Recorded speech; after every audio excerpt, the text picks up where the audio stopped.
they can do it for another type of crop, why is it that they can't do it for cannabis, which is also considered a crop?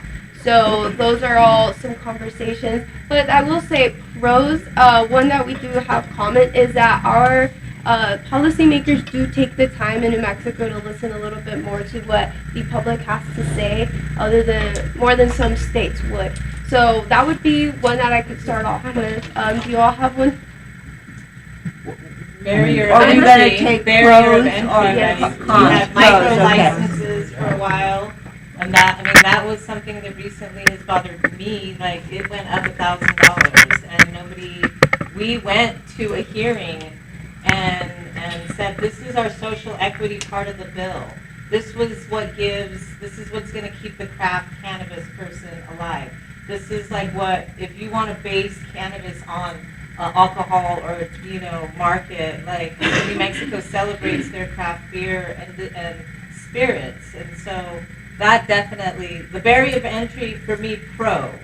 But on the other side of that was raised on us without any of us knowing it, which is... And that's another thing, like, they change a lot of things without informing us, especially with testing and then compliance in general. I constantly, like, I have CCD on speed dial. When I call now, that one person, he's like, hey, Anisha, he knows it's me calling. And yeah, but even he gave me misinformation because now they have a new environmentalist guy, Chris, and he's changing a lot of things. But I'm like, but you guys didn't inform me of this. And I called you 5 times before I sent this particular thing for testing. You told me this is how I need to do it. And now after I've already tested it, you're telling me I did it wrong. And so I have to retest everything, which costs thousands of dollars. Right. So that's which is a huge transparency issue, right? Like them not being thorough in letting us know when they change the laws. Yeah, exactly. I mean, they have everyone's email address. Yes. Yeah. I think And phone numbers. we spent a day with them. I work for Bloom and High Extras, and we spent a day with them with our attorneys, trying to get some really clear-cut answers on some things and really wanting to understand where they were coming from. And at the end of it, yes, to be compliant, and we are 100% compliant, which is important to us. And we work very hard at that. And then it's like you talk about, it's not just the actual work, but it costs a lot of money to be compliant, and so that's another factor that goes into it. One of the things we were told is that kind of inferring that information was not really their responsibility, how we infer or interpret that, and I feel like that's just up in the air. And then it's like Anisha's saying that it's, you do the right thing and you follow the rules, and then they're like, yeah, that's not what we were looking for, try again. And I don't feel that that should be the obligation of the business owner. The state has an obligation when they put that precedence there to explain what it is, and it should be in very black and white terms to where everybody understands it, and if you don't, there should be some, consultant on their behalf that explains those things. And it is their obligation, like that is, if they're gonna uphold the law, they need to make sure that they've given us every opportunity to come to that. Exactly. So that is a con. We should let's I know. Sorry. Let's think some positive things about the New Mexico cannabis industry. The product is very good. Yes. Due to the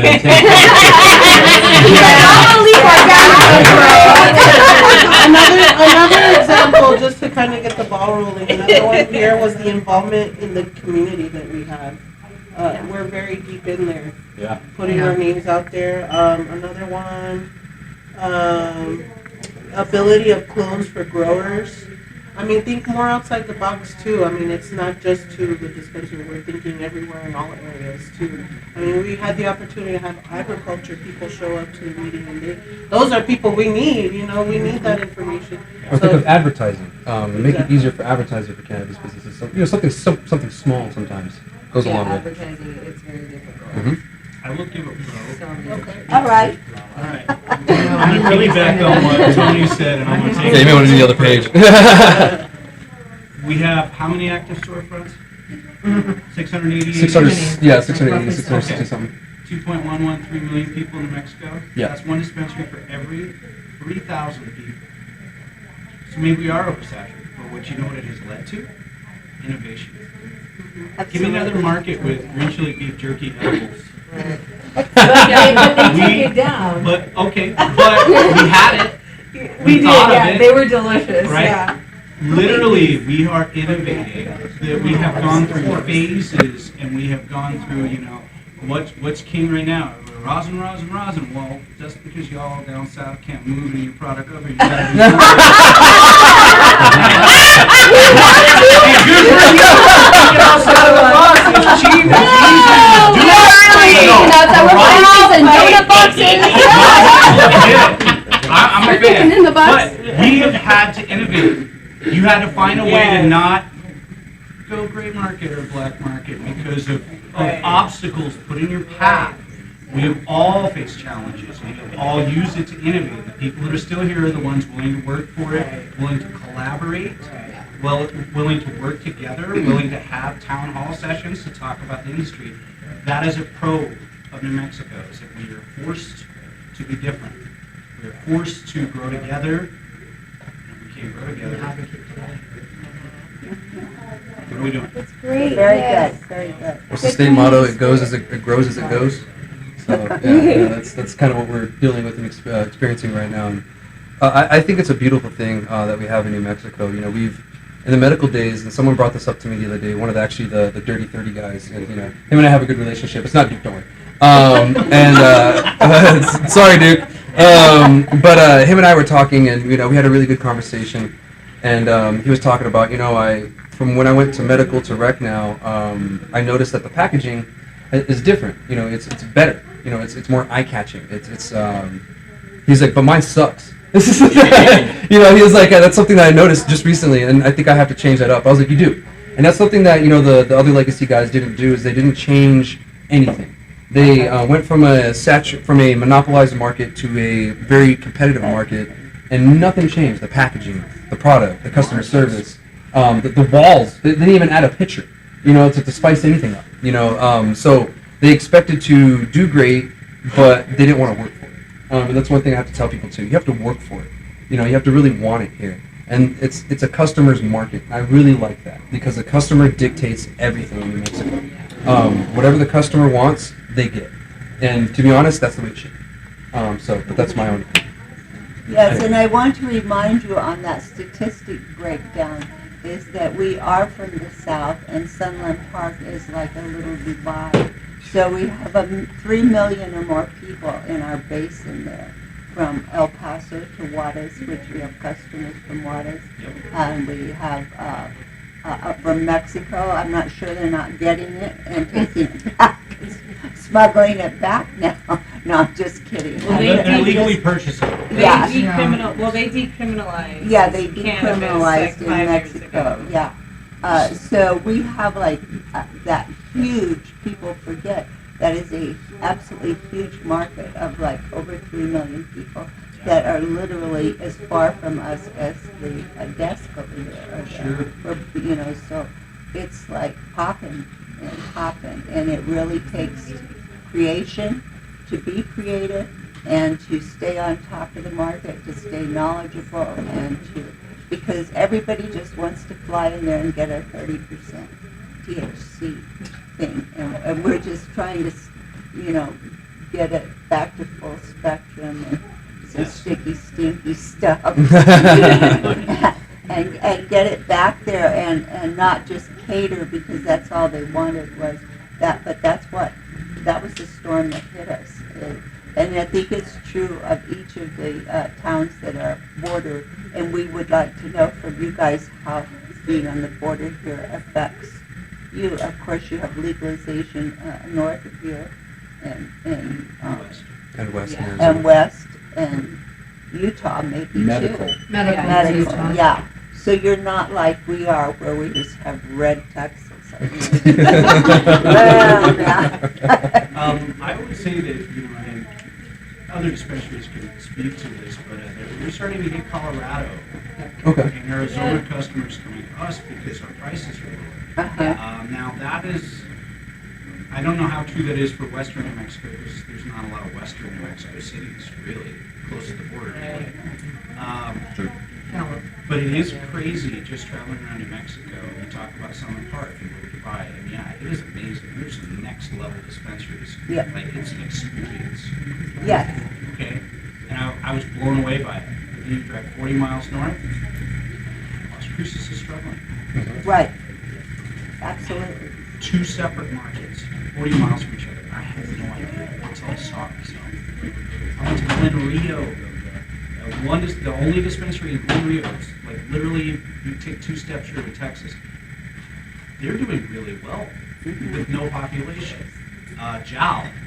Jow's killing it. Oh, God. Hobbs. Hobbs is definitely, they've got the Chaparral. oil. So Chaparral is Chaparral. seeing a lot of kickback from the freeway being close to one. Yeah. Because I have a lot of Struggling. dispensaries that are struggling. And so it's crazy, like, yeah, Every you part have of border the markets. state is different. For my model, I have border markets, and then I have Taos Santa Fe market, I have an Albuquerque market, the surrounding area, and then I have, the southern central market, which is the Rio Doso, Alamogordo, and then I have Las Cruces there.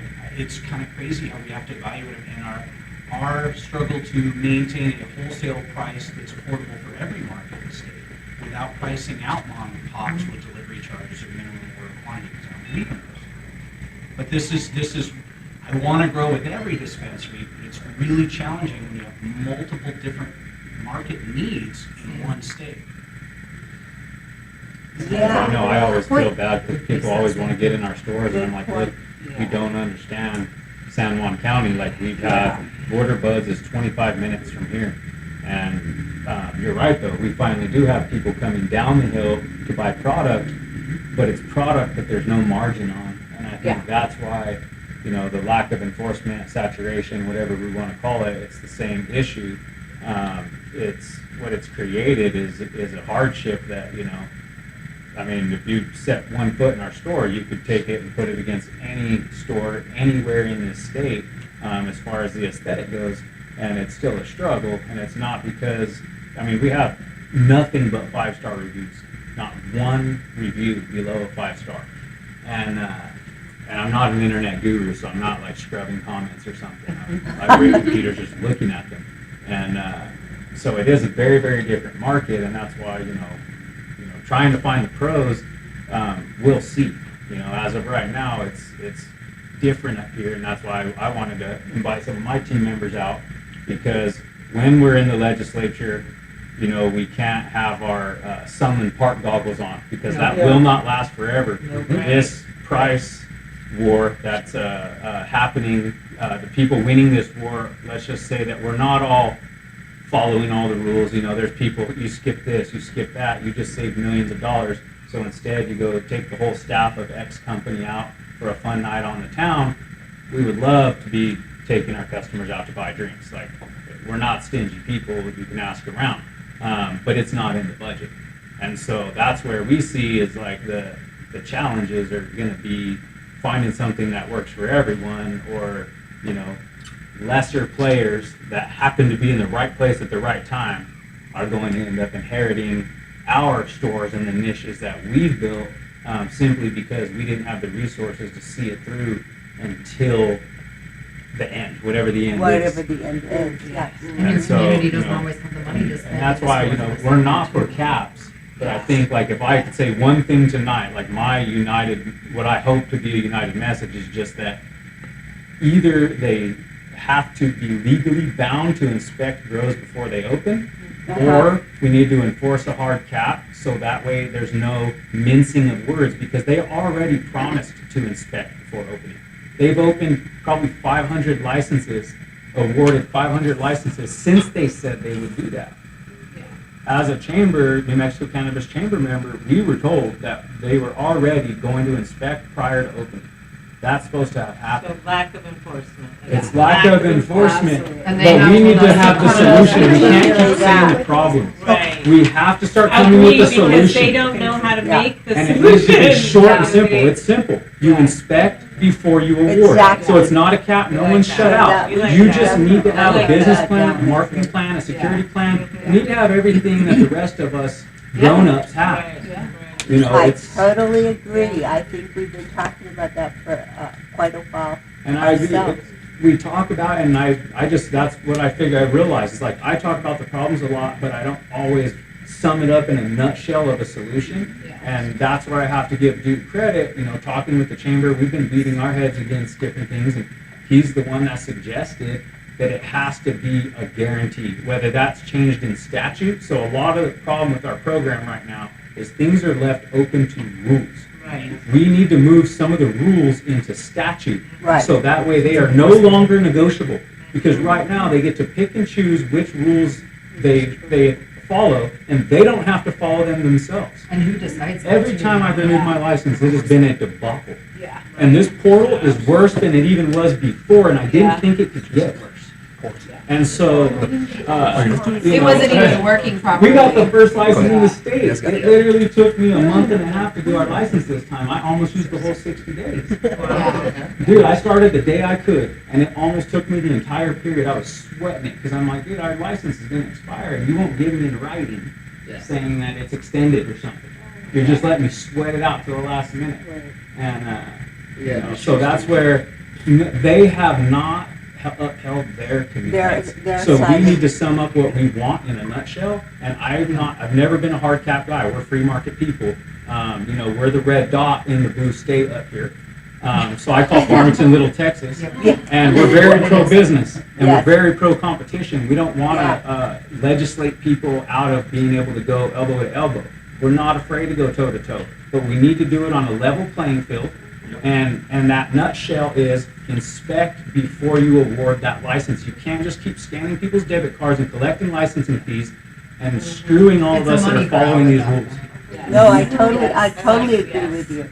Plus, I think that removes, it gives them the ones that need to go follow through with that inspection with the CCD. It gives them a safety net to sort of get a business plan together, to have something in writing that is for real, instead of just, like I always say, don't sell the farm or don't sell the house.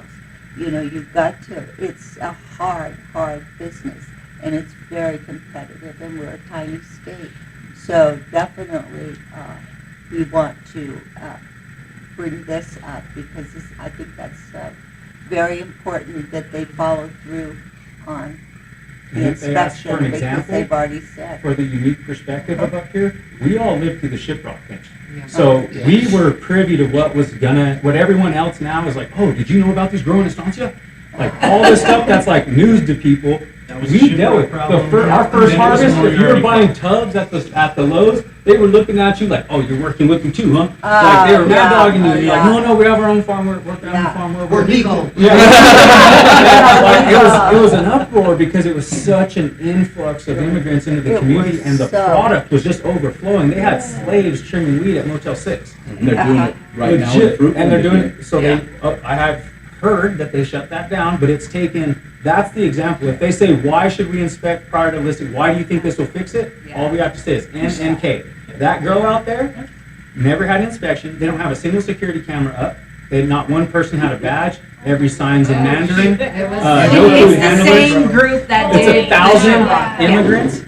And so if they had inspected, they would have said, no way, we're not opening you. But instead, they allowed them to harvest 30 greenhouses, who knows how many times. Oh, yeah. And now there's $300 pounds being offered to manufacturers. And they're just down the street from us. Yeah. And I've called the state, So I've called pictures. the FBI, I've called everybody, and everyone said, we can't do anything about it because they don't have a license. So I'm like, so why am I paying thousands of dollars to do everything the right way? Yes, and why aren't And you you going guys out and raiding them right now? Right. No, it took That's forever. my thing. And It's also- like, law enforcement needs to step up to the plate. Law enforcement doesn't care either. Yeah, but. And none of them did anything. I They know- were nice enough to take my call and make a police report for me. That's it. That's all they did. And I've heard this from all over And they the may be state. being All over paid the off. state, people are calling They on must them. be. Yeah. I don't know. And- Yeah. Which is, it's infuriating a bit, because Yeah. coming from, like, again, the southern part of the state, you hear all the businesses that are so scared because they're going through their bins with totally legitimate product with their manifest and getting that taken away because they're looking, for people that they're crossing through the checkpoints or whatever it might be. And you hear of these operations within the same state, but because you're not past the 100-mile radius of the border, you don't have to check the bins. So that is very infuriating to hear. There, you know, I'm not an expert, and I may have missed this, but I don't think Triad with AR-15s is a security measure. No. But like, No it goes firearms. beyond that because of the human trafficking. Right, Yes. right. And that should not be something that we are encouraging here or No, celebrating. absolutely I agree. not. Like that is an issue Law that is so enforcement much should bigger ignore that's it. not Right. acceptable. Yeah, Right. It's abhorrent that it's ignored. And that's something I've noticed too, is law enforcement is ignoring a lot of things, and a lot of it comes from, you know, certain law enforcement hates either the government or the cannabis industry or whatever the reason is, and they want to make it fail. We also have the federal government not doing anything other than seizing our product over down at the borders, you know, the border checks down there. So, Easy stuff. yeah, easy stuff. They're going for the easy stuff. So while these real issues are left unchecked, because I agree with you, and they are issues, and I talk about them sometimes on the podcast and everything. There's only so many times I can kick that dead horse though before, you know, it's like, okay, we get it. But, you know, I don't think anybody has got it yet because these are still issues and it's still going on. That's unacceptable that these illegal grows are this big and still going on. Right The on. fact that he could go They don't from even here- hide Yeah, it. that's Yeah, they don't unacceptable. even hide it. The fact that he could So- go from here to Moriarty and do it all over again. Yeah. The fact that he got a license. Yes. Yeah, at Yeah. that point, he should have been Are you disbarred from ever shitting having me? any license. Yeah, no, that is insane. That should have never been And, allowed. What about, as far as media going to the press about this? Well, Larry Barker did a huge story on it that aired Yeah. last Monday night, and he laid it out there pretty good. And I mean, it was damning. He didn't even mention the water flow one. He showed a lot of footage of the Estancia one, and he showed the group because it's a group controlling it. So he showed their faces, and so supposedly like things are happening now, but. You know, there's been reports that this farm's still operating. I've also heard that it's not. So, you know, really without going out there and setting eyes, we don't know who to believe because it's just kind of like the thing where they say, you know, we're going to inspect them before they open. It's like you're taking their word for it, and there's just doesn't seem to be the accountability that they expect us to have. Exactly. You know, if our hour is an hour off on our security cameras, like we're getting called, they're out of stuff, like we're good, and so they're like, oh well, you know, do this, do that, and it's cool. That's what they're there to do, and sharpen our sword, right? But my fear is that they're just revisiting the same places because it's an easy checkbox. Just like you said, they're going for the low-hanging fruit. They don't want to look at the one that's going to be a legal quagmire. You know, like Hire them to spend money. I mean, it's ironic that the SOPs they asked my brother to pull at our last inspection was our recall and destruction process SOPs. I'm like, so you finally admit you have them because remember I've been telling you have these because their excuse is that they don't have the ability to destroy the product. And I say you don't need the ability to destroy the product. We have SOPs to tell you how we'll destroy the product. They shouldn't have gotten a license if they didn't give you that. I know I didn't get mine without giving you that. And so we have recall processes, we have quarantine areas, we have all these things. We just don't need them because we're growing our own, and we buy from reputable sources. And so it's kind of this double expectation where there's no accountability there, and we have if we're rule followers, have an extremely high level. But unfortunately, some people have got the message that they can do whatever they want. And they are too big to fail, is what it seems like. So if you're going to do an illegal grow, you need to have at least 30 greenhouses, and don't use any American labor, Yeah. Because that'll get you busted. Call it religion. Yeah. Destruction is another thing that's interesting too. Is there is no, I'm a vape manufacturer. There is no clear guidelines for how to destroy vape. There's no consideration for AIOs that have batteries. There's I no wondered why there's not been more environmental traction on that. I agree. And so, you know, when you ask questions, I've asked 3 CCD representatives, multiple questions, and I get 3 different answers, which is difficult for us because if I'm operating on the advice of a CDC or CCD representative, and I am later told that I am doing something that is not compliant, that puts my business at risk. That puts my company's reputation at risk. And that is something my job is to be a good steward to our brand and everything that entails. That means doing everything I can do to make sure that the product that walks out of our door is the best product I can make, the most compliant product I can put out there, and that's how I grow. With Going back ethics. to what I was saying Yeah, too. that's the It's big Yeah. all the officers don't know they don't even know what they're trying Well, to and enforce. that's the deal. It's like it's all being created, so we have to have patience as it's being created in before our eyes. Because they don't know anything. Also, But that's why we the have amount. We're just Yes, And we need to exactly. be part of the solution. Yeah. And that's why exactly. We That's need why to be we the need to solution. come up with solutions. Ethical, equitable players. The I'm solution happy. I offered, if it gets traction, if you get the audience, was take the same camera setups, when they bust these big illicit grows, take the same camera setups that are in the mall parking lots, like in Albuquerque, looks every direction, records on its own. Yeah. Park one of those in their field, since they didn't have their own cameras up, and just dig a giant hole, bury all that product, and then it's actually state compliant because it says to mix it with dirt until it's unrecognizable for flour. So I think that would be appropriate, and then you're not spreading any chemicals to kill the plants. You're just burying them, and just at least that landowner's left with soil. If it's like the gentleman out in Waterflow, he'll have 30 empty greenhouses. It sounds like to grow tomatoes or whatever else. If he wants to, if he's on the live stream, we are consultants. We will come blow those greenhouses up legally. But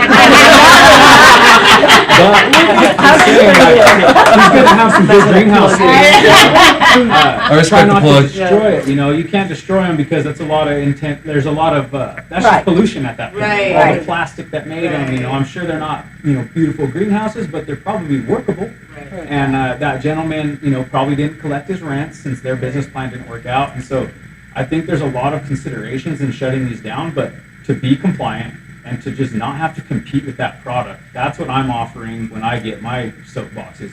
Just park one of these there. You'll have all the footage, you'll have all the evidence you need. Bury it on site. If you ever need it, dig it up. You can dig it up. But it's there, and no one's going to be smoking it. Yeah. And CCD So- has plenty of funds to do it at this point. Right. Yeah. So what is the name of this place? That It's a particular no-name. grow, no, it was called NNK. They've NNK. already, because their Oh, they're the paperwork's all on ones- CCD. Yeah. Okay. But they It's- got their license revoked, They got right? it revoked, so then it was in law enforcement's court, Uh-huh. and it's kind of, Yeah. they just kept going after Yeah. the CCD said stop. Uh-huh. And so it's kind of unknown what it's gonna happen. I know we're deep in the middle of harvest, so either it's been shut down or they're in the middle of harvest and products are probably hitting the street. When was Last the week it time? was still going. Last week, yeah.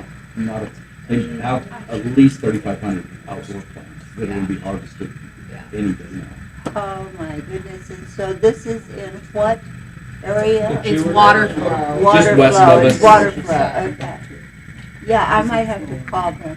Even the owner of the property is being screwed. Yeah. They brought him all this stuff. They were getting licenses, insurance. So he signed a contract with them. And Yeah. he's legally fighting it too to get him out of there. Yeah. Well, Well, also, I would like to mention the amount of CCD workers they have to the ratio of dispensaries That that was they one thing I was should gonna be bring up. inspecting. There's a local dispensary owner I was with last week that told me that they came in to do his inspection and they had no recollection of ever doing the first one. And so they were like, we're here to do your first inspection, and he had been open 2 years. And I just keep coming back to the fact that I own a business and still technically do with the IRS as far as that goes, but if that place back there, Slim Chickens, has to go through like a health inspection and all these other things, and I had to have a map of my house, even though I, own my business at home and all these things, like, why is that not a requirement on behalf of the cannabis space? And why are we not accountable with the CCD workers? And that ratio does need to be proper, and then there needs to be a division of that ratio so that one person one group handles, dispensary visits and things like that, and then another person would handle grow operations. And I'm struggling to understand why our government didn't set up that structure in our state. That's one thing that I just don't understand. A long time, and I know why. And so from that perspective too, so as a wholesaler, we have issues with people that don't want to pay us. They want to place an order and then they don't want to pay for it. And we are having struggles with that with some Yes. companies right now. a lot of people No, think well, it's a that- good Yeah, it is. But on that note, I in my head was like, if the state took those numbers and they applied their payment processes and like whether they pay or not for their product as part of that, and we could look at that, from every perspective, that should be public information, so you know who not to work with or who to work with, whatever. But I know our state will not successfully handle that. Like what should happen is on the 91st day, because 90 days seems to be a fair enough amount of time to give somebody to pay. The 91st day, if they haven't paid for their product from us, we should be able to have some enforceable rights, because that's another thing that, like, will the court uphold that when we go to court to have to get money from those people? They can't file bankruptcy, but that isn't anything, that doesn't mean that they won't run from that debt, and haven't on that end. But I know our state will not successfully handle that. And so that makes me sad. Or we have to do what other states, California's done this, and get catty and you post online. That- Companies And that's not paying appropriate. vendors. And I don't want to do that. It's But at the so- same point, it can crush a business Yep. that is doing everything that they can to help a business grow. We have so many different models of payment now. I remember when we first started this, the advice I got from someone in the industry who had been in it for a while said, no net terms. Good luck. Good luck in New Mexico right now if you're not offering net terms as a manufacturer, or some kind of half down, half on net terms, or consignment, or something.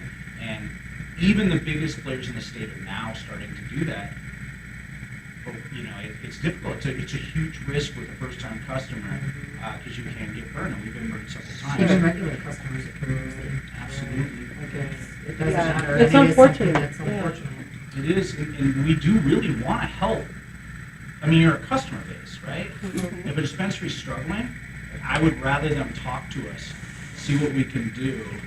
Maybe we could buy back some of our inventory, or we can figure something out rather than just close the doors and you never get to talk to them ever again. Because who do you contact? And a lot of people are wanting to bow out of the game now because of this as well. So that's another thing to consider. That we have a lot of people really ready to jump ship because it's too difficult to stay in the game. Uh-huh, So yeah. I couldn't blame them, we're just too deep in it. I know. And Yeah. that's what's Yeah, not fair no. though, is that your investment should be valued on that end. Like it really should be. Those are some great We've points. got some really great some comments so great far. points and Yeah. some great work for us to take back. I mean, I appreciate all of this because I understand exactly what you're talking about, and I thought the thing of inspecting before you let the license go was under control, I thought that these Chinese farms, immigrant farms were under control, that had all been closed down and but we're up here now and we're finding out it's not, so. Well, thank you for coming out. Yeah. And I thought of Yeah. another pro is that dispensaries like this, the Dreams is a great partner of ours, Dark Matter, Top Crop, Urban Wellness, there are good people to work within this space. We worked with Ultra Health and had great experience, even though we don't work with them closely. I always look at Verdes as a model. There's people that are doing it right. It's just Right. if we're going to remove ourselves from this feeling and dread of imminent danger, despite being responsible fiduciaries, then we do have to get it under control. And I'm hopeful that with groups like yours, the work that we're doing with the chamber, that we can accomplish this mission. But I appreciate you guys carrying the torch and for what it's worth, sharing these ideas anytime you get the microphone, because the opportunities are few and far between. So if we're kind of all finding commonalities, then we'll have a better shot of being heard. Yeah, Two no, dispensaries in another dispensary. I In a crowded I know. market here in Farmington, and Yeah. that is amazing. And you've got two big manufacturers sitting next to each other. There you It go. brings- We it always speaks speaks like each volumes. other. It speaks volumes, and that's a lot of the reason why we decided to do what we do. Because It's dope. the other thing is we understand there's room at this dinner table for everybody to eat. Yeah. That's what it comes down to. I fully agree that I believe there's a style of dispensary for every customer in New Mexico. Mhm. I, Whether you want to go to a high volume retail for the lowest price, that's fine. You have that option. If you want to see your flower up close and personal, and you want to put it in on a scale in front of you and weigh it out, and that's how you want to talk terpenes, there's that dispensary for you. If you want to find some place that has just an amazing local vibe, it's somebody who spent time and effort into their presentation and their branding, you'll find that. You'll find that everywhere. yes. You want a great chicken and waffle? You should not have smacked that much. I was like, they're like, no, you gotta, and I was like, oh, okay. And I had a green chili waffle chicken sandwich. It was amazing. I have a waffle while I did my opening night. And With infused Happy fruit. Panda is got great branding for what they do. It's a smaller volume dispensary, but their branding's on point. And that's what it takes to succeed. It takes a culture. It takes a community, and it It takes does. intentional design and branding, and then you have to keep yourself competitive. That is so right. And it's difficult to do, and I want to help everybody that I can help succeed. You know, I want to grow with everybody, whether it be the largest dispensaries in the state or the smallest mom and pop in Holiday. The oversaturation of licenses right now has really created a very volatile situation with wholesale manufacturers on the end that I want to really share very earnestly from my perspective here that I have a lot of retail experience and I've also run a nonprofit, so like a lot of different things. But the retail part, I never expected to follow me into my marketing position the way that it did. But I can almost walk in a door and see whether a dispensary is doing well or what that looks like based on just what I see. Right. The reaction with the people, just all of it. It's really creating these unfair conditions where everybody's just opening a business and quite frankly does not have the business doing that. They don't have the education behind it and then they just see weed and money and they just think that that's the answer and it's not. Right. And it makes me very upset on that behalf because you can't have those communications and relationships with them either from a standpoint of a wholesaler and make them understand that like we are here to support you, but we also can't carry your dispensary. Like it's not our responsibility to do that. And coming from the retail side of things, that's not a reasonable expectation of retail. Like what you buy, you're responsible to sell. So when you bring it in your walls of your store, it is your job to execute the sale of that. And the fact of the matter is there are too many variables that we don't get to control as a wholesaler. So I'd love to be able to help you, but if you're also not going to engage with us as a wholesale vendor for a spark plug and marketing efforts and things like that, like we could do everything we can to help you, but because you didn't execute that with strategy and any type of education behind it, it's a loss. And I see it all the time when I schedule pop-ups and then no units move and then they're like, the sell-through is slow. But also, you didn't commit on your side and do anything for social Exactly. media, branding, any of these things. And if you would just show up on your side, Exactly. it'd be great. So I would like to see the licenses be not necessarily capped because I do stand on the standpoint of extortion. So the cost of that is not acceptable. And I feel like there's something that the law could do with regard to that. But then also, we do have future entrepreneurs. I have a daughter who lost her kidney and who cannabis has been a part of her life from a medical perspective. And it's a big deal to me that she has an opportunity to move into that as an adult, if that's something that she wants for herself. But unfortunately, because of what she knows to be true of the market, she doesn't want to go down that path now. And so then we've got public education, like at UNM with their program, that I wonder how they feel about these things as well. Because then they're really, getting these people out. And CNM has a program, Verde's partners with them on that. And it's something that I think our state has this beautiful opportunity to grow this industry and see it thrive. And our state needs that unique push because we don't have a lot of other things to offer on that end, I mean, we do, but let's be real. Like, this is a beautiful thing that we've taken and just nosedive. And I will say that everywhere we've been, and this is just to piggyback on what you said, everybody is in agreement, education, education, education. Yeah.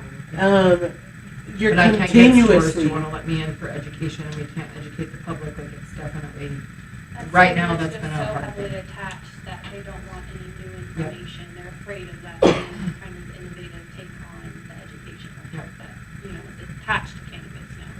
But it has always been, but we were kind of in the dark. I mean, and before there were hardly any studies, and now that's all there is. It's out there, and it's continuing, right? There's literally tons of information out there that we can get our hands on. Studies, college essays that are like, approved, and Textbooks, I mean, there's so everything. much information out there. So Everything. the New Mexico, the UNM program, their curriculum self-developed by GFI, who's out of Humboldt County Greenflower Institute.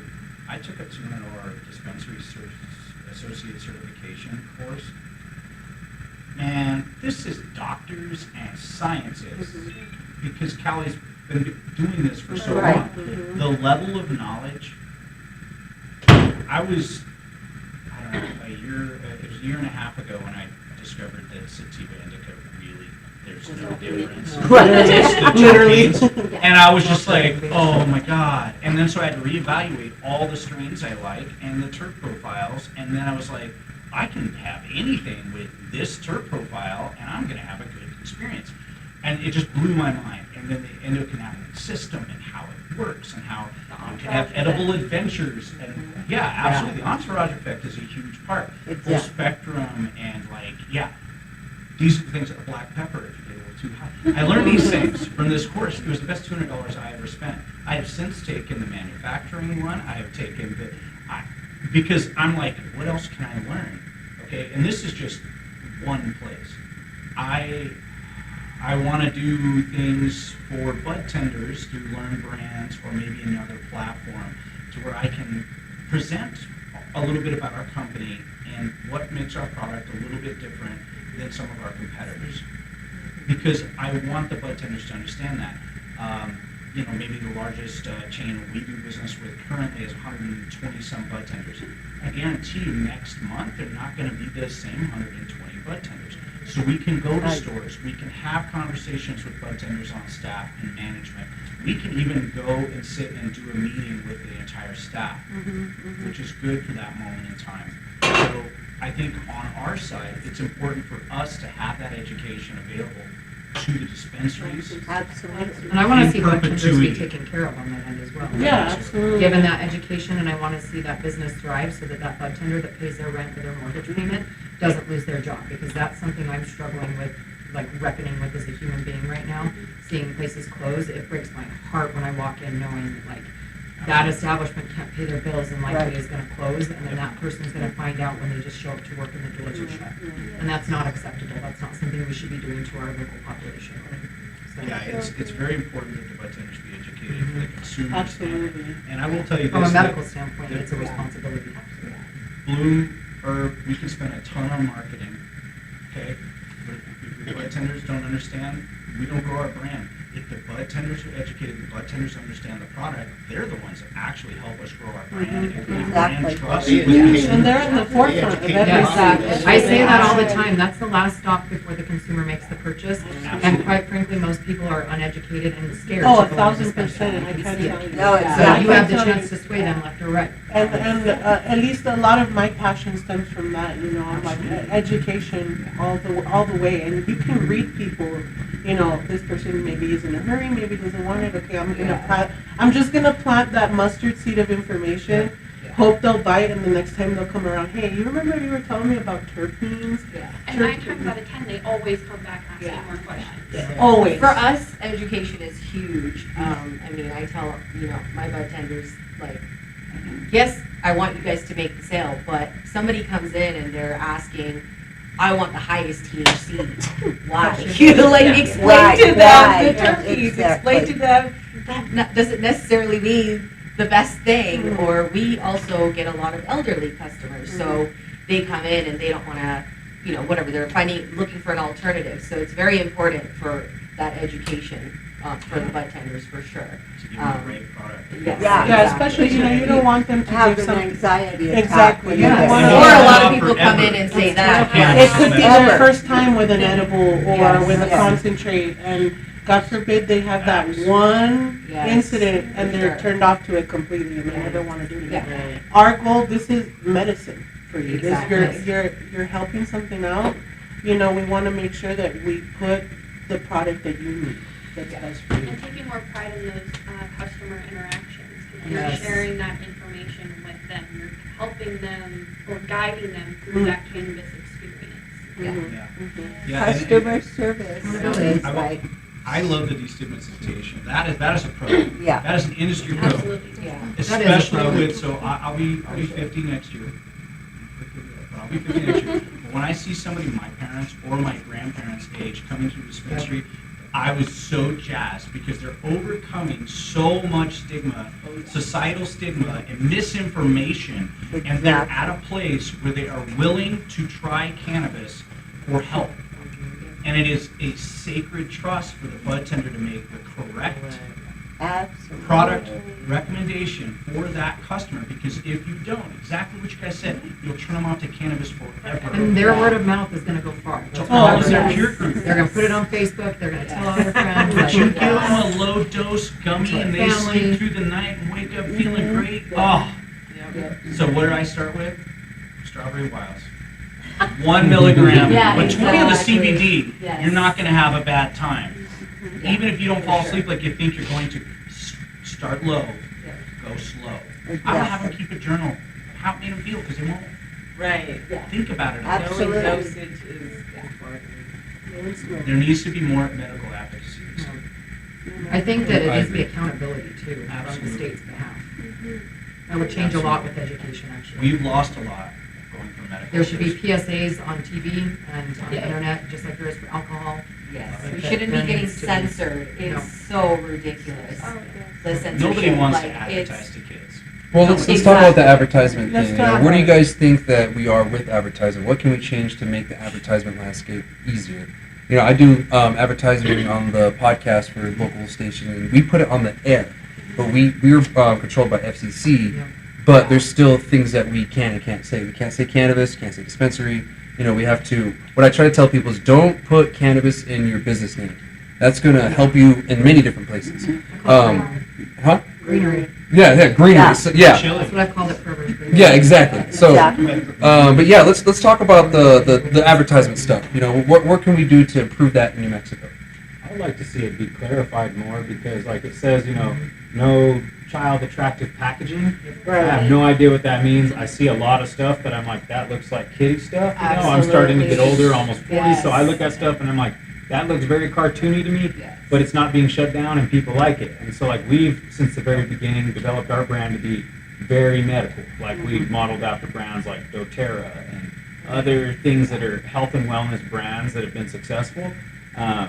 But I'd have to say, now we're getting to be a little more fun, but it was kind of a little bit stale because we were afraid of those fines associated with the child attractive packaging. And so I think if they would give like 10 examples of child attractive, and that way we could have less to interpret mentally, because Right. I'm, you know, A lot you of want to it- be creative, but you're like, how far can I, you Right, know, and it's like basics, like not recognizable cartoons like SpongeBob, Winnie the Right. Pooh. And I know they've Right. enforced that, like I was in Pure Life in Hobbs, I think, and they had a mural started on the wall and it had Hey Arnold started, and they did make them come in and stop that, but like they didn't make them remove what was already there, so they left it.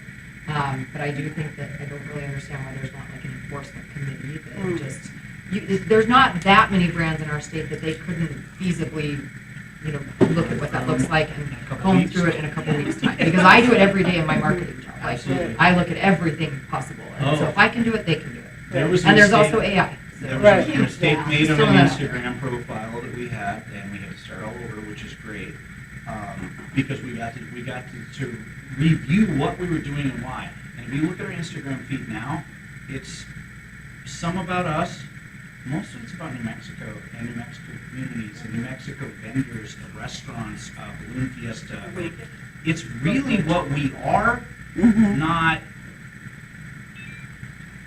It's not a ploy. It's not unauthentic. It's not, you know. But we don't grow, so we can't. I don't know how you would advertise that in a way that is good for your business. But what we do, we don't show our product.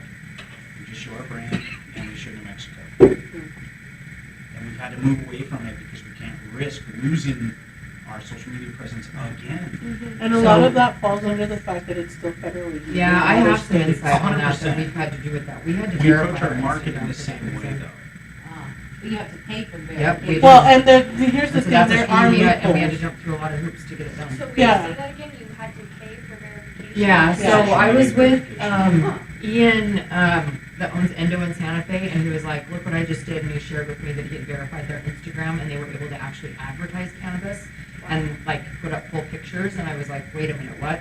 So then I started our ball rolling and found that it was kind of difficult, but a lot to do with just whatever business was licensed to it, and it was an Instagram meta thing, but we did get it done, but we are paying for that. And the thing is like, we shouldn't have to pay for that protection, and there are people I talk to all the time that they're like, I give up on social media. And like, it's our second and third account, but then this is where it hurts businesses, because with the industry being, you know, the way it is with the licensing and the oversaturation, but then also with inflation being a thing, people are staying home more and like just going to buy their cannabis, so really you depend on social media as a presence. And like, I've had to get creative with our marketing efforts and really tag like the whole city and like really be specific, so that if somebody pulls up Sunland Park, everything Sunland Park is going to come up on that hashtag or location, and that would include our, you know, things that we have going on. But it just shouldn't be that complicated on that end, and it shouldn't be that hard for a business to represent themselves and have that strong point. So I would like to see that change in our state, and there be a lot more regulation that protects us as a business. Even if that meant like there was one portal that we all used, or whatever that looked like, so that the Database. cannabis connoisseur and consumer had a safe place to shop and exist, but then we have a safe place to exist as well and support our businesses. And then from a wholesale standpoint, I look at our verification as an investment that we can offer our customers, so that they're a customer of ours, you're a customer of ours. Like, it allows me to cross-promote your product and give you a safe space to do that. There you go. It's, what do we call that? Market research. Yes. So I've actually, I got a couple comments from someone on YouTube Live. I got a couple of comments, and this one is pertaining to expired products. And the very right here says, I shop in Jaw, Hobbs, Eunice, and I've noticed we get product from West Side that didn't sell, old and open, top shelf like Grow Circle and other brands that got bad rap because no one bought it. I guess he's really wanting to know, and I guess this is something I've heard a few times too, and how are we going to go about this whole expiration date thing? Should we go to just a year and it really need to enforce you can't retest it? Or should we extend it? Or what do we really need to do to ensure that the customer is getting a fresh product? Because this does seem to be an issue that I'm running into myself when I go into dispensary. I bought gummies the other day, 2 weeks away from expiration. I don't know if that was retested and put back on the shelf, because there's a lot of that going on. So where do you guys think we are with that? And this was actually a good question. I was waiting for a good time to bring it up. Where do y'all think we are with that? What are some suggestions you think? And how is it working with you all on the expiration stuff, how it is right now? We have talked about this as a group. We're not sure how we want to approach it on that side, but we have talked about extending our expiration just because we have dispensaries that want to purchase product and are seeing consumers be really conscious about that, and we understand it. We have really stringent, testing and all of that, so we know that. I know vapes are a little bit different than edibles, obviously, but it is something that's important in our wheelhouse of things, and we are trying to figure out how to address it. I agree with that, and the way I've had to do it, and we're much smaller, to be fair, much smaller than Blue. No comparison. I told you, everyone, Listen, we have to fight every day too. Listen, yeah, we're in gotta the show same up every day and work hard. business, and Exactly. we work doing the same things. But I've had to do small batch production. That's how I And control we're it. doing that same thing right now. For product aging, I have nothing over 36 days in my warehouse. Now, if we grow, say we get into a big chain and they put in a big volume order, I am going to be very, very challenged to replace my stock in a really quick time. But I'm willing to do that. I'm willing to add people if I need to, and then lose people if I need to maintain that. It's the best product I can put out. It limits any kind of issues from production. If there's a production issue, it's limited to a batch, not multiple batches or a large batch. So I do it for a multitude of reasons, and we always put 1 year on everything we put out the door. For me, it's the terpenes. They will evaporate. I don't care if it's closed. They First will one to go. evaporate over time. Yeah. So my best product is my freshest product, and that's Yes. what I try to roll out the door. And I would like to also add into that conversation testing and how product itself is tested, but it is not tested once it's in the device. It is not tested once it's been sitting in the device for a year. Yep. Have we been tested? Cannabis does absorb all the impurities. How is that looking too? And like those types of concerns. So we, as people that do retail manufacturing, can be aware of what it is really the shelf life that we can be giving to people, not just a year because it sounds good, or so an expiration date or whatever the case may It should be be. scientifically based. Yes. This is a standard By somewhere else. product, That works. too, Is it a and by ceramic product. Exactly. Is it a stainless steel wood? That's why I think it has to be up to Are there the even brand. It's like, how do you want your requirements for brand to be that? carried? How fresh does your product need to be? Like, I'll take, like with how good of care we take curing and the packaging that we use for long-term storage, like I'll put some of our year-old weed against people's yesterday. Just came out of their cure. Like, we still have a tiny bit of last year's outdoor, and now that it's at bargain price, everybody wants it. And when you crack the bag, it slaps them in the face, and they're like, man, I should have bought this months ago. And I'm like, I've been calling you about it. But it's there, it's preserved. And so it needs to be up to that brand, what it is. If it was packed, if it's sitting in the heat, maybe you have some conversions of cannabinoids, but if you know cannabinoid science and you're taking pride in what you're doing, I know I don't want the regulators telling me what that end date is. If products, what they need to do is just be pulling more product from shelves and testing to find that truth. Because, you know, where testing is concerned, my biggest concern is these, some of these labs that are just, I call them number mills. Yeah, You know, I can't count how many times I've seen 35% hot trash. Oh, Like gosh. garbage. And it's dry and dusty and just horrible, but it's got that number, and since it's 10% higher, you know, they're like, well, you know, just buy it on THC. And so that's where it's, over time, if they start to call that and check that, and those guys can't get that number, and people are starting to just stop shopping numbers because they don't put so much stock in it, that will help us to be able to quit playing that game and start talking terpenes. But there's labs, just like there's bad actors. You know, like now I ask when people call me for wholesale, and they say, you know, hey, we've got this, and we got 10 kinds over 30%. I'm like, well, you should write a book. Like, Yeah. you know, but then you try it, and it's like, okay, whatever. And now I just ask what lab, because I know them. I'm not going to blow them up and say their names, but there's a few that I'll never send product to because, like, you know, we do sap analysis for live plants. We do soil analysis before we go in. We test the plant with a reputable lab because we have genetics that we need to know if they're drifting and if we're doing our job right. And so it's not just about the numbers, we need reproducibility. So we don't number shop. I found my favorite lab and I go there because I know they do real science and they don't always tell me what I want to hear, but it's actionable data. But you're accountable. It's actionable data. Yeah. That's actually something I started doing too, is I'm a class 2 manufacturer. I don't distill. I wish I could, but I don't have that kind of money. So we have to purchase. I retest my distillate now. Yes. Why? Because it was great, and I had a problem that lost me 5,000 units. It was separation, it was cloudy. There's nothing wrong with it, but that's not, I don't want that on anybody's shelf. Right. It's not indicative of what I do in the care I put in my product. So now I cannot go by the COA that I'm sent. And I check it to make sure it How often matches. is it different? Like, is it often? It hasn't been yet, but I'm using one vendor. And this one vendor produces a ton of oil, and I have to be on the level, or somebody will find out. So, and this is a bummer. You know, and I love the guy. I would love to help the guy succeed, but it was what it was, and I've had to move on, and I've had to change the way I look at things because I can't. It's my business at stake. I can't take anybody's word for it. I got a bunch of 92% distillate, and they're like, no, we need 95, man. 95. That's No. it. Yeah. I'm like, damn it. No, we should talk later. But no, seriously, like that's where we're at, right, in the industry, because we can't trust that quality at one point or even over a length of time will always remain that, because I mean the person that owns that company has employees. They have to be doing their job right. Right. You know, it's not. So I've had manufacturing techs make mistakes, and that's just part of doing business. I've had carts that leak. That's part of doing business. All we have to do is adapt what we can do in house to make sure that no leaking product or product that is leaking leaves warehouse. Right. So we check before we put it in a box and send it out.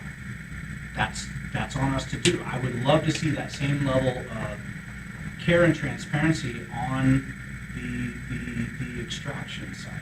And it all costs money to do that, and to be on top of your game like that, so that's the biggest. Yes, it does. So now, if somebody wants to sell me distillate, I go inspect their facility personally. And that's something that a conversation people think that the people that are in the lab should be going and doing is grabbing the product and what is the word?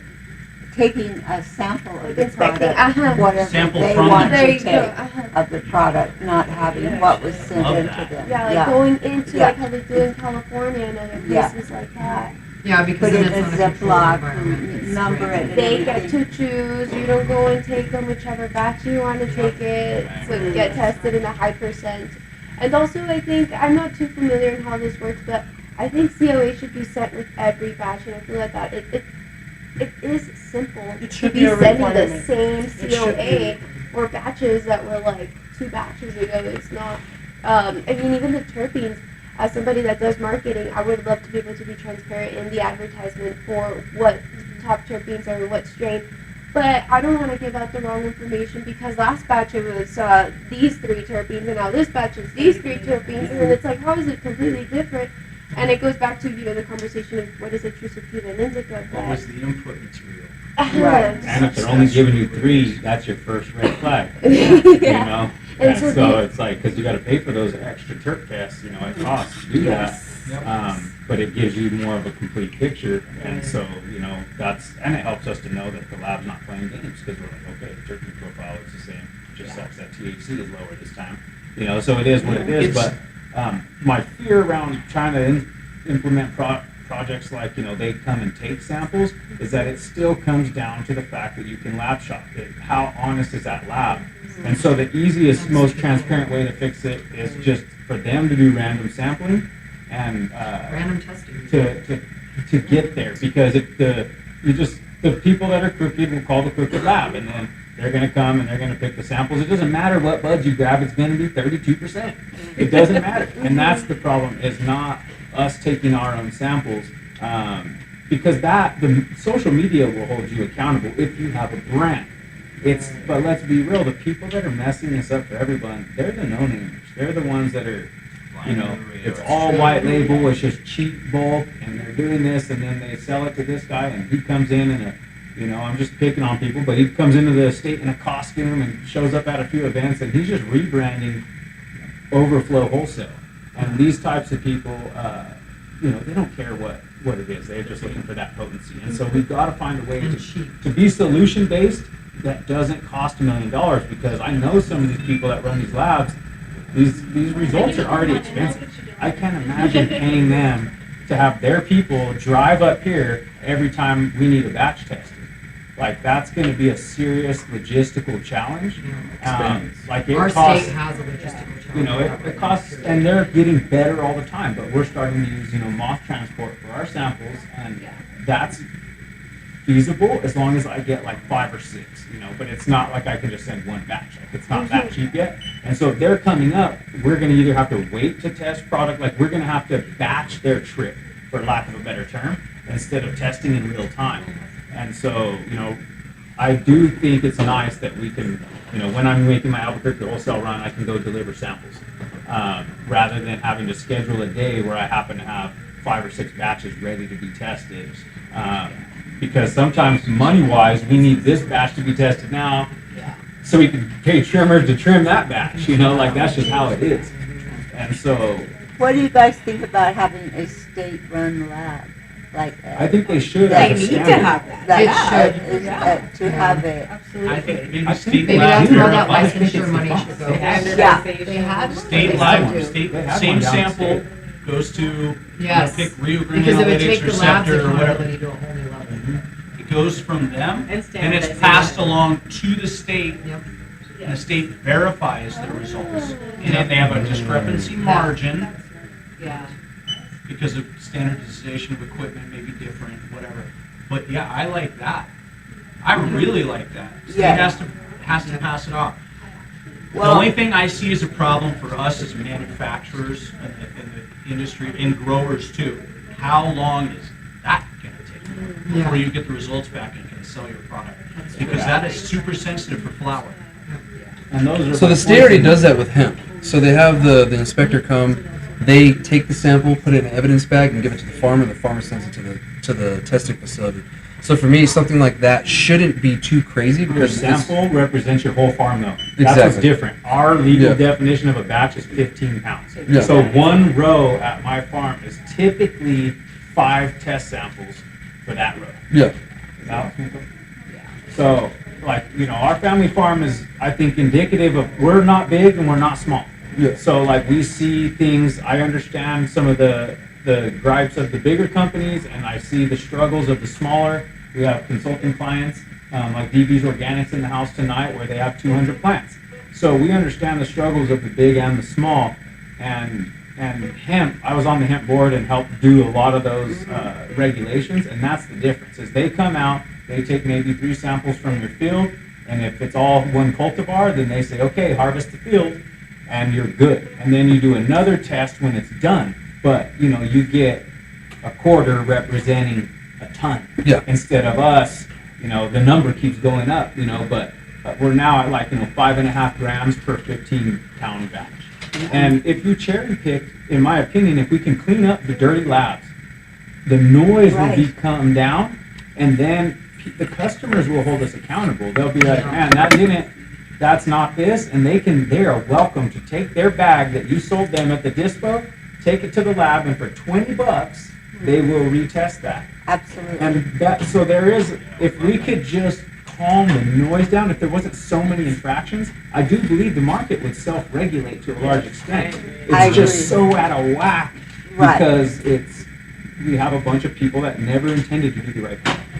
Along with the testing, another issue, unfortunately another con, is biotrash. Oh, and that's also a commonality. I will say The that. testing and the way biotrack works, it doesn't work together. So again, with them telling me to test one thing this way, but then telling me, oh, but in biotrack it's not going to show up that way. Why not? Right. What do you mean? Right. Like, why has that not been fixed? There's not even a legal way to send a second test sample.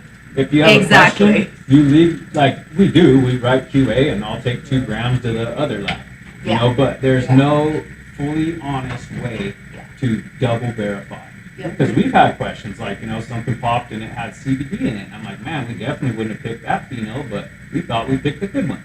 And, we had 100 pounds of basically 50-50 one-to-ones.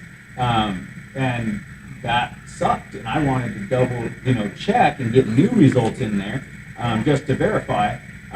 Because when we test, our best bet was concentrate it and then test the concentrate. Right. That was the only way to get like a fresh, clean slate test that would go into biotrack. And ultimately, that's what we did, was just concentrate it. And it did have some CBD, but not as much as it tested as flower. And so that's where it would be very helpful in several instances to be able to send multiple samples. Not to lab shop, but for verification, I guess. Right. Because we got to choose what to commit to. We're giving a lot of effort to these plants, and we need the more data, the better. So that would be a helpful one. And I think somebody that's willing to do that should matter to dispensaries. That should matter to people who purchase the product.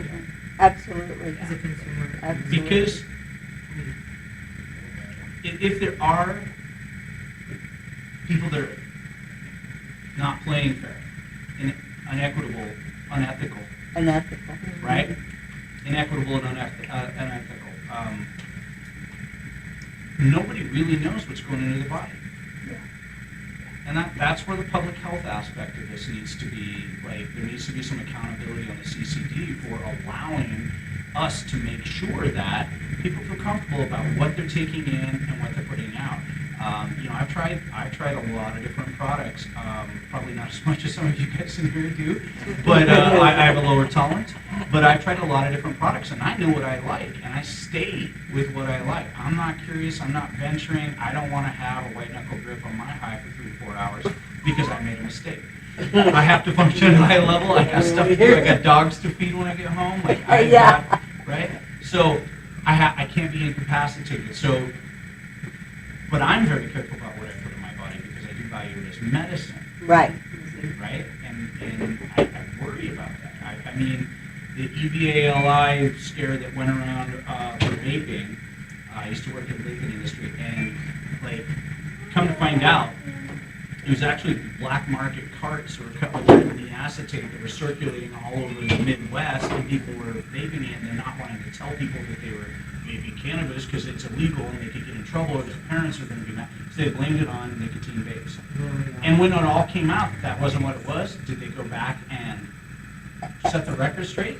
No. And that's what I worry about, is that we're going to find people that are not fair players in the market, and they're going to create a false narrative in the public's eye. And that's dangerous. Well, we know there's not fair players in the market. We're used to that. We're very aware of that. And ethics is like most important, and clean weed is so important.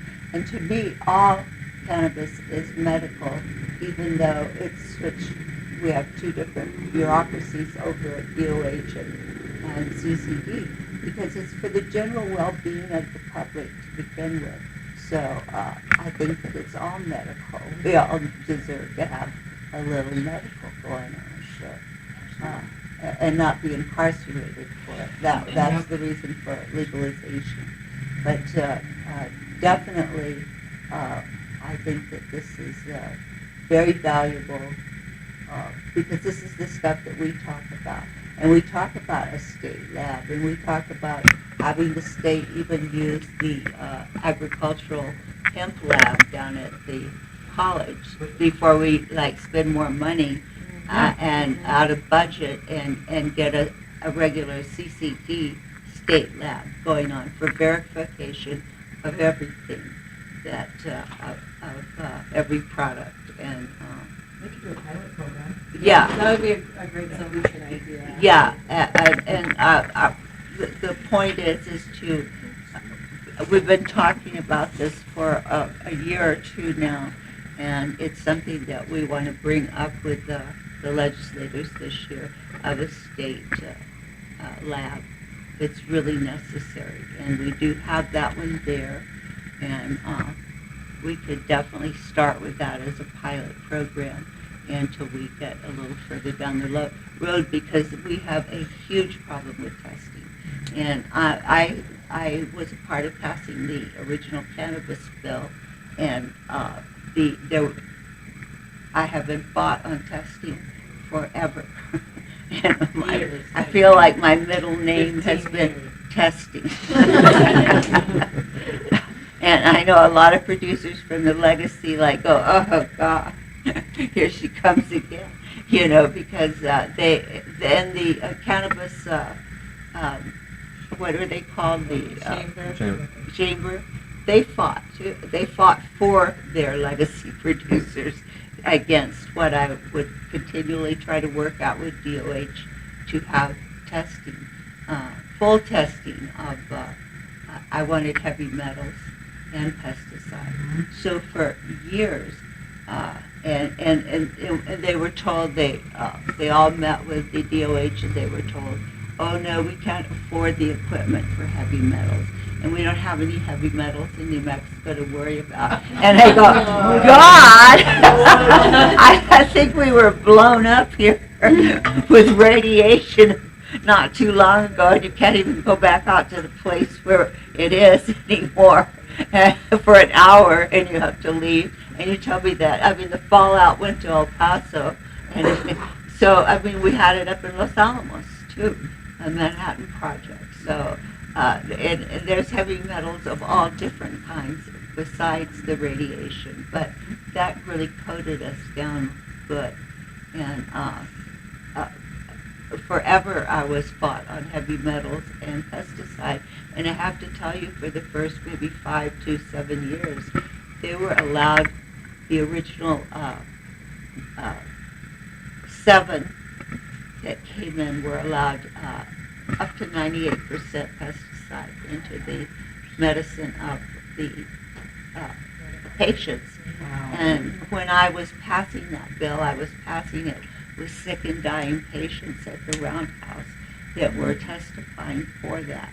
So it was such a slap in the face to continually have to be talking about this when we all know what it was about. And this is why we had the Lynn and Aaron Compassionate Use Act, because this is, and then you want to turn around and poison it? I'm not buying it, so it was, I spent so many hours and so much time and so much writing and so much talking and so much calling out folks that were fighting me because it was just all a farce. It was a total farce. And the first test labs that came in were the ones that said they couldn't afford it. Scepter being one, I'll call them out, said they told the DOH they could not afford to pay for heavy metal equipment or something, like that. Well, somebody, let's get this together and pay for it, because we need to have this done, because it's unethical people in this business at all times.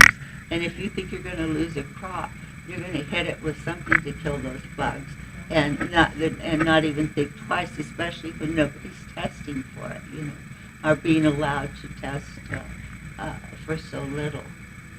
So it's been a long time concern, but I really am focusing, and I think we are focusing on the state lab idea and moving it forward for that way. And if it's a state lab, and if your farm has, you need to have 5 samples only from your farm, then that should be their priority to handle each farm, each grower differently to what the needs are, and not be just set up like hemp. I was just using the hemp as an idea because that lab is already there and being paid for. So hoping that we could start a pilot program there. And so that's an issue that we hope to get, bring to lawmakers this year. If you guys, how do you feel about that? I mean, and they are already testing for the pesticides and all that luckily now. So I think now the lab, as long as, like, the message I would hope was carried is that it's there for spot checking. Because we are already drowning in costs and over-regulation for those of us that are compliant. Because we're the type of group where we concentrated whole greenhouses before because it was going to get to a point where you either use something or it's not viable, it's not shelfable. And so we've made those hard decisions and made the right decision because we are patient advocates first and foremost. And so that's where I would say we just don't want to, you got to be careful what you wish for, because I don't think the chamber was ever anti-testing or anti-safety. It came down to, if I remember correctly, more to do with the logistics of the language was going to make it to where it has to be tested this way, but if the labs don't have the equipment, then basically the industry grinds to a halt and people can't get their medicine. So nothing is simple. And so I think at that time, and I wasn't on leadership at that time to speak to it, but I do remember there being issues of the lab saying exactly what you're saying, we can't afford to do it. And the language that was being proposed was a hard line of like, you cannot get it into the system without this test. And so it was that puts you in a rock and a hard spot. There's no way to comply through. And so as now though, we have many labs with them, and so a spot check lab would be excellent because we don't want any of the things you mentioned getting, in And some I think also it should be taken into consideration is the cost from you guys from your side, and not have this like incredible amounts to be paid for every time you have to. I have one of my friends that's in infusion and extraction. They still, even whenever they're brought the testing papers, they will still take it and test it again too before they'll make product out of it. Because so often it's a variable there of what is like the papers say, what they get, and what they want to be sure is going into their product as they're putting edibles out and that sort of thing. And there's a inconsistency. That's why we need some sort of standardized testing here that works for everybody. I think it's very unfortunate that the cost is what stops us because we know how much money cannabis is bringing into the state. And of course it's up to local jurisdictions to know where the budget's going to go and then the others allocated to state. But how do you all feel about thinking like cannabis industry should have a say in where our money is going? We should be able to convert it in or invest it back in labs or other things like that. Maybe we should have a little bit more transparency on what it is exactly that this money is going. Why is it that we keep being told we don't have money for this, we don't have money for that? The school doesn't, the communities don't have enrichment programs, libraries don't have such and this, yet they don't allow cannabis to be fully integrated into the community, and they're not allowing the cannabis money to go back into the community where it's needed. So it's really sad to know that like we can't test our own product and what would you say, like art of the state? We want state of the art. We want to put New Mexico on that, Well, we can't. Where's the money? Well, and we are testing state of the art right now, like the labs that are running well. It's that We're paying for it's it. that some of them will know how to push and tweak the Additional- levers to make it say whatever they want it to say, Exactly. and there's no double check. That's it. But that's where, you know, There's this group no- can help be directing those funds, you know, because there's, last I heard, 45 million or so dollars sitting in the general fund that cannabis has created. Yes. And that money hasn't been allocated yet. And so, you know, that's where the regulation is gonna come from, that's where all the extras are gonna come from. I just wanna make sure that we don't add more barriers, because just enforcing the rules that are there are well thought out, and they're good. There's just too many cracks. There's too much trust in just people doing the right thing, and Yeah, some people, bad it's actors need to just be not held to enough account. enforcement, that's Exactly. basically what it is. And I think we went from 3 inspectors to 7 inspectors Yes. to 10. So I'm not sure where we are now, because they did get more money in the budget from the bill that we passed last year, which included more money for inspectors. So I don't know how CCD asked for their budget, and but that was particularly to allow for more inspectors to add to that, because we didn't have enough in the state, and this is the problems that we're dealing with. So it'll be we should check on that. Yeah, let's check, Yeah, I that's let's good. heard there's check. like 12 to 15. 12 to 15. Our Okay. inspector that came last week before, he told us they did hire a bunch more inspectors, and Okay, the problem good. was they didn't have vehicles, but they just bought a bunch of vehicles Uh-huh. for the inspectors, so I heard that same they story should be in out. November. Yeah, that's Oh, I just feel like it's kind of the blanket statement that they're like, Mm. So, Yeah. they get inspected at labs?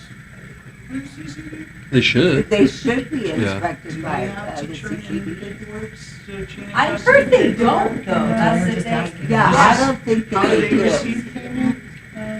Is that, I think there has to be some oversight on that end too, I'm so that the really- labs don't have the opportunity to be extortionists in that right as well. Exactly. So that they have integrity in the actions that they take and the fees that they charge. yeah, It they're needs to charging be- all growers the same. Yeah, Fees. there needs to be some oversight into what that looks like for Yeah. every grower, so it's equitable.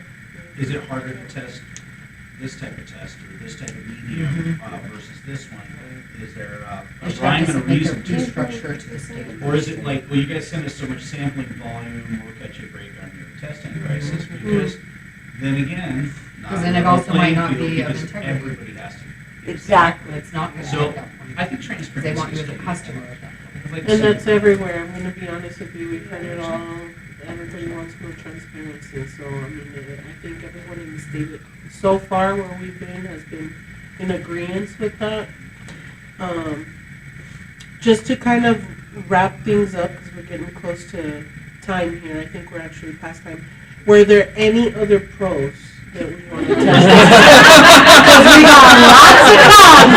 I want to know that. Although I'm loving the fluidity of all of it, I want us to at least have a handful of some pros, because I know sometimes it's Can you Really? recap the pros? yeah, so right now we have giving business the ability to be innovative when it comes to product, to stand out, creates opportunity to grow together, creates opportunity to be collaborative. It's a customer market. I've also got good people in the industry that are doing it right. Push for destigmatization. There we go. Thank you. You know what I meant. Yeah. Okay. Patients coming in for the first time, having a good experience. That usually they'd be the ones to be like, "Oh, the devil's lettuce. I don't want it." And openness for cannabis education overall. That's what I've gotten so far. The barrier of entry is low, so we can kind of piggyback on That's keeping true. the micro licenses, right, for the mom and pops. And one I would like to bring up is a con, unfortunately, that I haven't heard. Sorry. That's okay. It's your list, girl, not mine. Second page right here is just the drive-throughs. This is something that I would really like to spread within the industry, to know that we are in danger of losing our drive-throughs. Yeah. So as we head into the legislative session, please have that in mind. Spread the awareness of what is happening and how, we want to protect our patients, but it's so hard to protect them if we are taking away one of their ways of access to it. I know, and I'm sure many of us have met many people in wheelchairs that can't get out of their car. Yes. They have their And it's children. They have discriminated against. exactly, Exactly. and to know that the reason is because they don't want people driving. What is the word? Intoxicated. Impaired. Yeah. Always Who's to tying say it to that they're alcohol. not? Yeah. But they exactly. can go to Tied the to store, alcohol. buy a six-pack. I know. And Okay, right right there. Right, And then exactly. what about that That's mother, ridiculous. that single mother who Yes. can't get down and Yes. got her 3 kids with Yes. her? And Well, she should we've not seen be that many judged on times. that. We Yeah. have mothers because they can't bring their kids in, just like if they go to a pharmacy, they can take their child inside. We've had that issue. We have patients in wheelchairs, so, I mean, we don't have a drive-through, but we just go outside and do curbside service. Right. But, yeah. But in that, it that's would also unfortunate. be, threatened and just like taking. I have something to Risk. say back to that though that I think is relevant in this situation.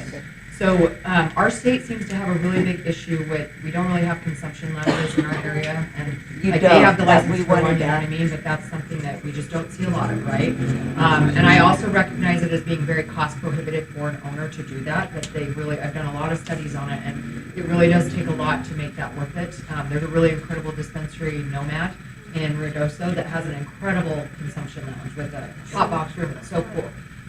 But they really had to put a lot into that, right? So because we don't really have the room for that and we don't have event licenses like Colorado does, we don't have an opportunity to go and consume and be in that space with people that are like-minded and in that same mindset, even from a recreational standpoint. So the drive-throughs kind of piggyback on that, but like we really have taken away the ability that like you have to be a person that can walk in those doors and like have that experience, and we're not negating that there's somebody with severe PTSD or anxiety that may not be able to face that environment in a competent way, so they'd rather just not do it at all. We lack delivery services. Our area doesn't have anything, on that end. I don't know what Las Cruces looks like, but I feel like really Albuquerque is the only thing that really exists strongly in.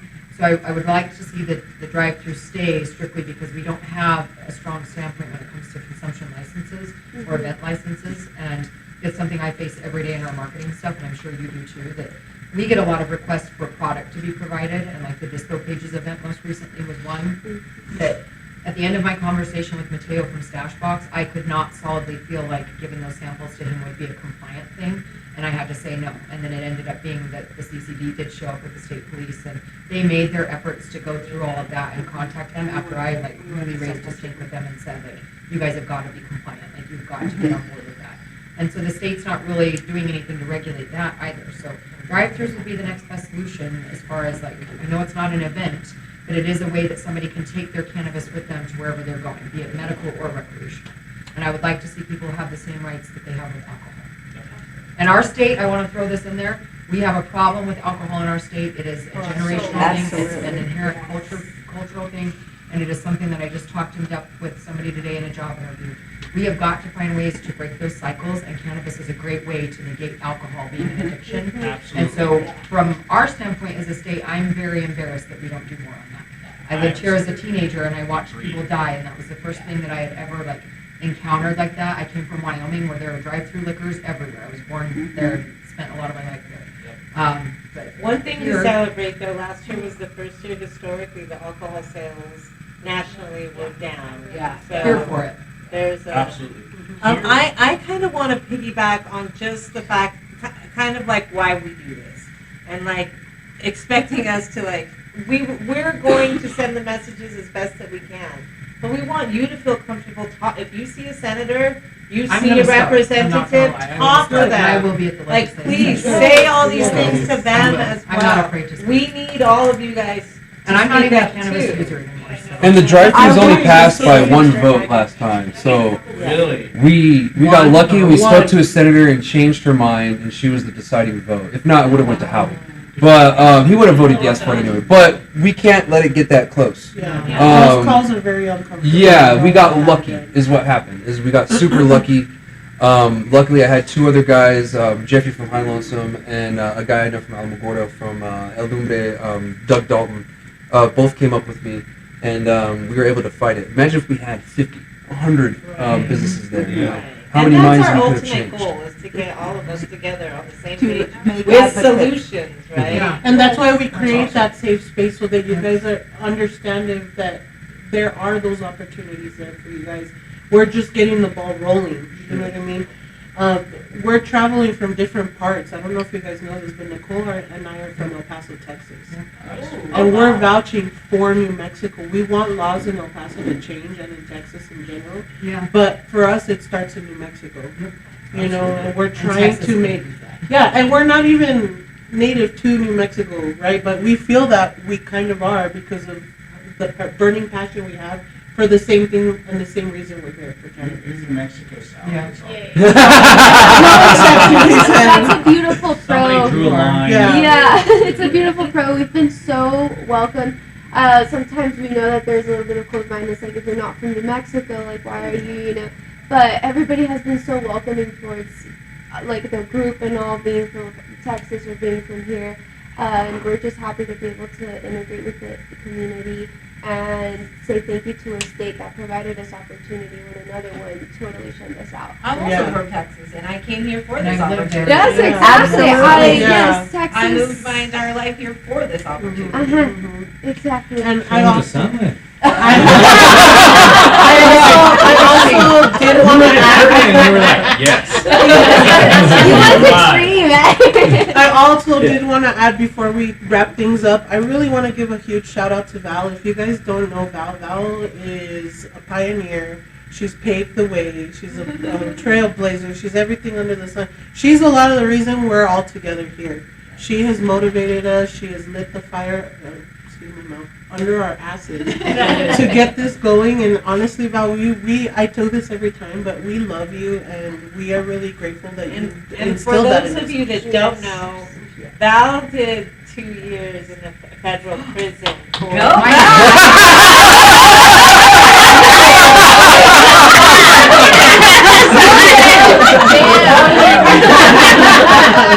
We're having as much for the trailblazing as Thank you guys for traveling all the way up. Of course. Thank you guys so much for having us.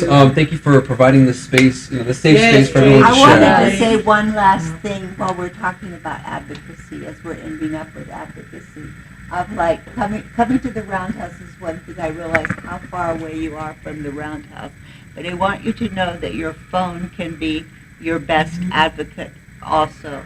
If you put your senator and your representatives' names in your phone, we once we have bills going that we know are good, or bills that we're a part of, or bills that are not good for the industry, we put that information out on a constant basis, so that's when we want you to call the Roundhouse for your senator or your representative, depending on whether it's a House bill or a Senate bill. And it's so easy to just say, I'm calling, and they must log every call that you make their SCAP must log. And you want to say, I'm calling for Senate Bill 205 on recreational standardized testing, and I'm asking the senator to support this bill. And that's really all. It's just so easy. Or you say so-and-so bill is going through. You just need the number and the bill, and they will take that information down. If a senator or representative has 10 or 15 calls on this particular bill when they come in that's brought to their attention, that's the same in many ways as 10 or 15 of us showing up together in a group, because they know that this is something that's very important to the industry. So I just want that's part of what I, as an advocate for so long in New Mexico, want each of you to become advocates for the industry and take personal responsibility for what we're trying to do, which is strengthen the CRA underneath it. Because just because a bill got passed 2 years ago didn't mean it was by any means a perfect bill. And we are continually going to have to work on this bill and continually have to maintain and watch over it so that it gets stronger and better, more ethical, where we all feel better. And it's going to be some bumps in the roads for everybody. But just know that there are some of us out here that are really working hard to strengthen this. And we're just asking you also to be a part of this and stay in tune with us once and I know you're all members of the chamber, or some of you are members of the chamber. So some of that, I have to tell you that Ben last year, and he probably will again soon, but he came to like almost every one of our town halls, had his laptop open, was typing down everything that was being said, because it was data for him also.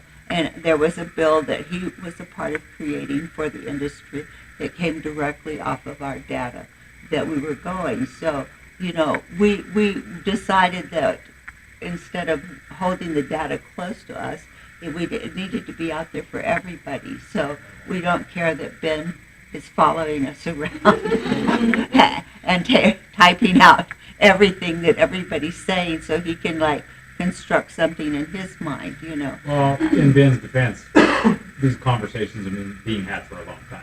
Yeah. Like, I personally came tonight because there's strength in numbers. Yes. And we want to build camaraderie.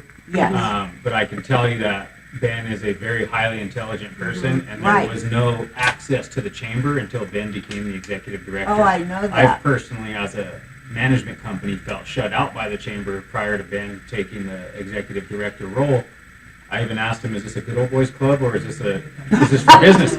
And he was like, what are you talking about? And I told him, I was like, I've sent several emails to join, got my money, what's up? And instantly I had my invite in my inbox. Right. And the chamber's been an open organization ever since. I agree. And, you know, knowing when we were passing the bill, the phone calls went till 2, 3 in the morning. Yes. You know, we were falling asleep on all those calls just like everybody else. And so, you know, you guys are doing a lot, and it got my attention, and that's why I'm coming to these now. But I assure you that these conversations are being had, and meetings are being adjourned, and we're calling our senators, our representatives, organizing meetings with the Attorney General and all the heads of law enforcement. So the chamber's not an industry mouthpiece alone. Like, I truly believe that it's founded for the right reasons, or I would have not, you know, accepted a board position because it would be a waste of my time. Well, we totally felt that it was an honor that he was there typing away, and whatever he's a he note could, taker, so it's whatever one he of those could where take. I think he's seeing where there's synergy, because exactly. he knows that we got to know what other groups are going to push back against. Yes. Because there's a lot of times where, as an industry, we've ruined it for ourselves Oh, because of absolutely infighting. you I mean, the rec bill would have passed a year sooner, but there was so much disagreement within the community that it had no hope. And unfortunately, we were so desperate to pass the bill that we passed a bad one, I will say. And, you know, your organization and ours helped push a bill that allowed all of these shenanigans to happen because we wanted progress, you know. And Right. now we're learning not Now all we're progress about is to good clean this progress. And up. so thank you for inviting us, for hosting this. Yes. And, Thank you. I would even be happy to sponsor, you know, a person from the organization into the chamber. You know, because that's where, you know, ultimately that's an organization that is, it has cohesion and numbers. Like, you know, we can't even have events and fit in rooms anymore. You know, like, we have to have event spaces that are 200, 300 people now because it's that strong. And you're seeing companies that have traditionally not participated now really starting to participate. And so I think it's about to hit another level of stride, and I may be hopeful thinking, but I have felt represented and rarely marginalized as a chamber member. You know, being that mid-size, like I said, we're not the micros, so we don't get any attention, we don't get any love, we're not small enough to get love and coddling, and we're not big enough to, like, hang with the big boys. And so, you know, we've had our asses kicked, and the chamber has been a place of solace where I feel heard. Absolutely. And I know that my voice has contributed to the conversation instead of sometimes, you know, when you're just, it's going into He's the been ether. helpful with us as well. I had some issues, like I mentioned, about the testing. So I sent him an email. He called me right away. Like, he got the email and my phone rang, and he like, as I'm telling him everything in detail, he's writing an email to like the lab and to CCD and everything just to get clarification for me. So I've had a good experience with him as well. But I also enjoyed you guys tonight too. Well, I think what we're just saying is that we're all working together. Yes, yes. Exactly. This is just an outreach thing that we're doing, but we're all really working together once we go to the roundhouse to strengthen the CRA that we did pass Senate Bill 2 and make it a stronger bill, make it a better bill for the state, and make it a better bill for all of you guys. And all of your input was great tonight. And thank you so much. Thank you. Thank you for coming. Coming so far. Thank you all. And thank you for what you're doing with psilocybin, because that's going to be the next medical wave, and hopefully we don't rush into it with so much naivete. There's a lot of lessons that we have to learn from the cannabis side that we're going to be implementing on that, hopefully. So kudos on that, because that's healing a lot of people. Yes. And, Yes. And that's what we need. We do. Yeah. Absolutely. And thank you guys so much. I mean, we've created, I think, within every city we've been to, a small support system throughout that has turned into something that's statewide. So there's many people sharing the same frustrations and as well as the same reasons to be proud and concerns. And we're all here for this conversation, so in numbers we can really make it happen, and you guys are really contributing to that. So thank you all so much for showing us. Thank you. Yeah. We appreciate you thanks for guys. sponsoring Dreams. Thank you so much, guys. Appreciate it. Yeah, let's do it. Oh, let's say bye to everybody real quick. Hey guys, thank you for tuning in. Thank you, everybody. We'll see y'all in Santa Fe next month.